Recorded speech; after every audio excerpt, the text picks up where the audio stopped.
See, this is one of the ways we are trying to stop war. The RAND Corporation is trying to make computer systems that at any immediate future date can predict the outcome of a war, so that it won't be necessary to fight it. So if we did fight, this would happen. So the person who gets the winner claims a diplomatic advantage, and we go on.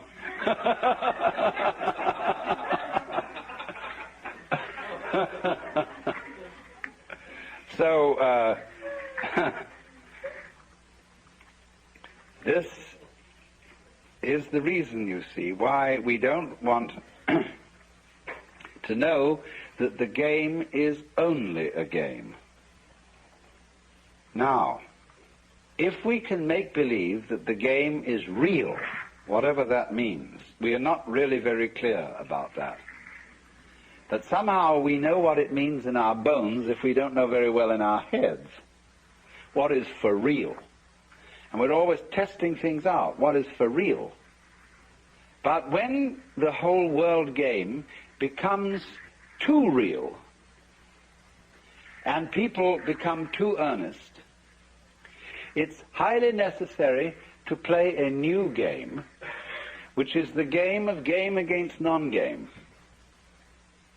As how far can you get away with giving the show away about the game?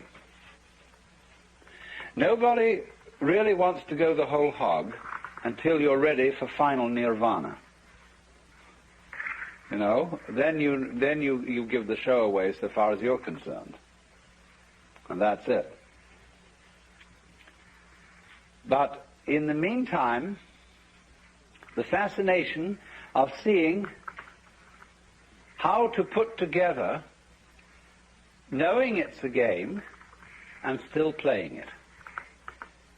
And doing this is what in Mahayana Buddhism is called being a bodhisattva.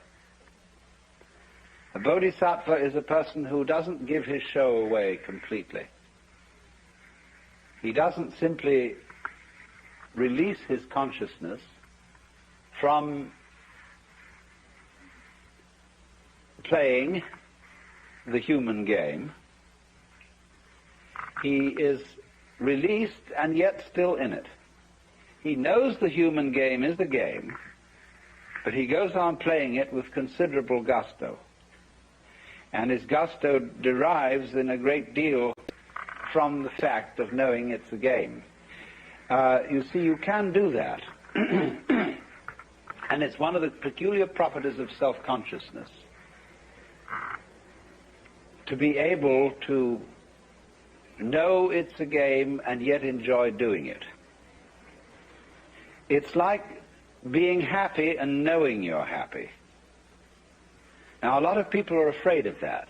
They feel that if the moment they say, well, I'm happy, that it'll somehow stop. That it'll be like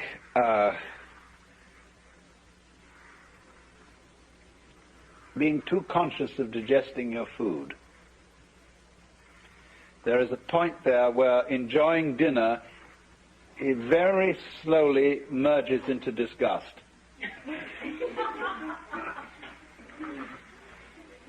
But it needn't be like that.